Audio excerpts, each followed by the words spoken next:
how to start a tax overages business. How do you do it? Well, I'm the right guy to tell you because I have what I think is probably the biggest tax overages business in the country. So I'm going to share with you how we put it together, how it works, and how hopefully you can do it too. And at the end, I'll give you a resource that if you want me to teach you the business, I'm glad to do so.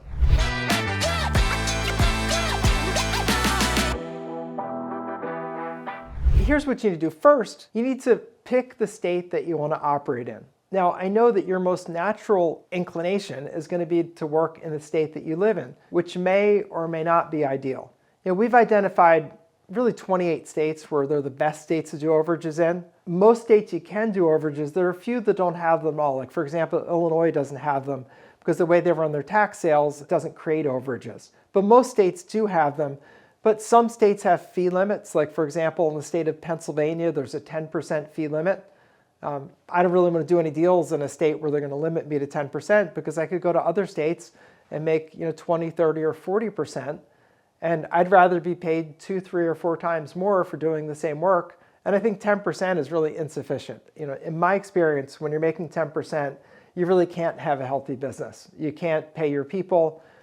You'll be scraping all the time, and that's not a healthy business. So you need to make sure when you pick your state, you check, are there any fee limits? You need to check, are there overages in that state? And overages are going to come as a result of tax foreclosure auctions, so you got to check that. And then you need to check the laws in the state to find out how long do they keep the money and how long is it claimable.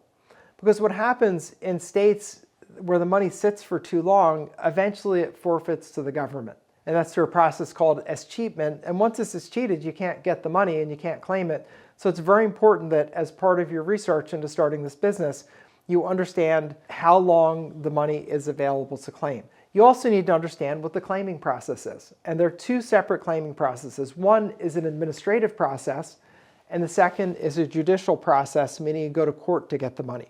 Now, if it were me starting out and I didn't know anything, I would certainly pick a state where it's going to be an administrative process, not a judicial process. So make sure that you check to see if the state you're thinking of has a judicial process or an administrative process, and pick one with an administrative process, because then you can do the work yourself. You don't have to hire an attorney. You don't have to put up the money for that, and it's much simpler. So pick that. So then once you've done that and you've picked your place, then you want to go out and get some lists. So you want to reach out to the people that hold the tax foreclosure auctions, whether that's your tax collector or your county treasurer or the county sheriff, whoever it is that's holding the sale. Find out from them where their list of excess monies left over from the sale is.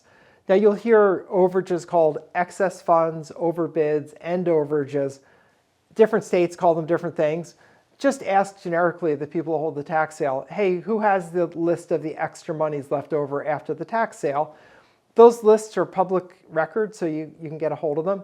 So ask for the list, and then when you get the list, you can then contact the people on the list, see if they want your help, and sign them up. So what you're going to need to do there is a couple things. Number one, you have to figure out what you're going to say to the folks, because the challenge in the overages business is getting people to believe you. Naturally, when you call someone that's lost their house at foreclosure and say, hey, Sally, so glad I got a hold of you.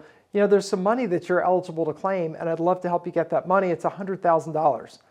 To someone who just lost their house at a tax sale, it's really hard for them to believe that anything that good and that lucky could come to them. So they're naturally going to have a lot of skepticism. So what I'd suggest there is really put a lot of thought into how you're going to bridge that gap of this doubtful, hurt, damaged person that just lost their house to seeing that you're sincere and there really is an opportunity to get money. And make sure when you're talking to them, don't tell them where the money is. If you tell them where the money is, they're just going to go try and get it themselves, and they may or may not get it, but they're not going to hire you. So don't tell them where the money is. That's a big mistake that a beginner makes. Don't tell them where the money is. That's not, you're there to offer them the opportunity to work with you to get this money that you found, but you're not an information service to tell them the benefits of your research, because that's your work product. That's what you've done and the value that you bring.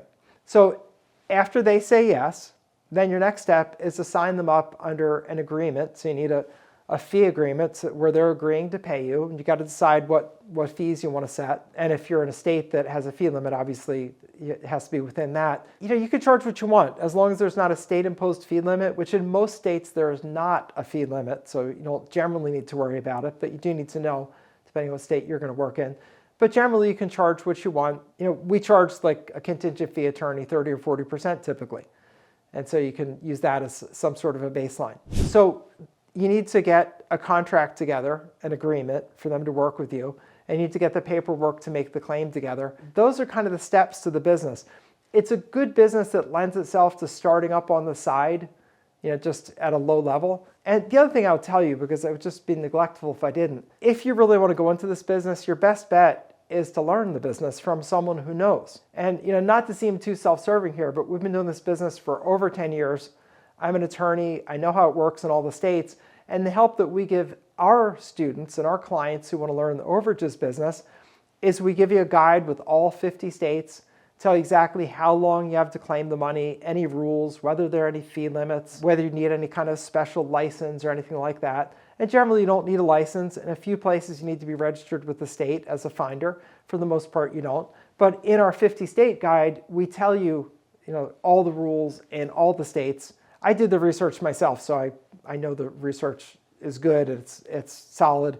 I'm an attorney. I've been an attorney since 1995, so if anything else, I can do good research. And we also give you, as part of our course, a call script. So we tell you exactly the words to say to people that are more likely to get them to say yes. Now, am I telling you everybody will say yes? No, I'm not. Some people just won't believe you. And there's nothing you can do about it. We want to help everybody, but realize we can't help everybody because everybody won't be helped.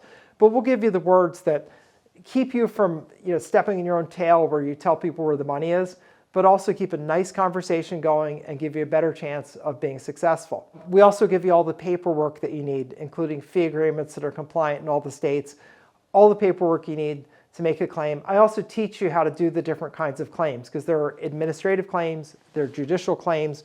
I teach you how you do both. I teach you how to work with attorneys if you want to work with an attorney, which you'll need to do if you're doing judicial claims. I show you how to do that. I also have a chart and a short list that shows you the best states to do this business in, and also gives you a quick hey, in this state you have 3 years to claim the money. In this state you have 5 years to claim the money. This state you have 10 years to claim the money. So I tell you what the deadlines are so that you don't inadvertently miss a deadline, because boy, would it be awful where you talk to someone and you get all excited, they sign up, and then you find out that the deadline was 3 months ago and you just didn't know that. So we need to make sure that you know those things. So I teach all those things. Our course is not expensive. I tried to make it as affordable as I could because I know that for a lot of people, that's their first look at the business and they're taking a serious look at it. And if after that they decide not to do it, I don't want someone to be broke after that. But I think this is a great business, and it's a great business for someone who really wants to help people and is truly wanting to have a great financial life, to support their family in an amazing way, to have a nice amount of savings in your bank, and to just really have a nice business. You can start it on the side. You don't have to quit your job or anything. It's something where you could do it at a low level, which sometimes people that are retired do this at a low level, so they're not scraping by on Social Security. Instead, they're thriving in their retirement. They're doing half a dozen overages deals a year. It doesn't take that much time or effort to do that. And they're traveling, they're enjoying their retirement, and really glad to be retired. I have other people that want to retire early, so they use it to replace their job income. I have people that are just exhausted from their work. I get a lot of nurses for some reason, which it's just a funny thing. I get nurses who are like, oh, my back is sore from pulling patients, or my feet hurt so much from standing all the time. And they're just ready for something new. So I would say lots of people that are just tired of whatever job they're working in and just ready for something new. What I love about Overage is you start it on the side, you grow it till it replaces your existing income, then you leave your job behind, and you've got your overages business going. It's really good. So to learn more about this, I prepared a video for you. It's called Intro to the Overages Business. In that video, I show you how overages work, walk you through the pros and the cons, the pluses and the minuses. And at the end, I'll give you a resource that if you want me to teach you the business, I can do that. So this is Attorney Bob Diamond. Hope this has been helpful. Overage is a great business. You're on the right track. Just get some right training so that you don't drive yourself crazy with research. It's much less expensive to learn from an expert and easier and faster. That way you can get on to making the money. So Go check out my Intro to the Overages business video, and I'll see you over there.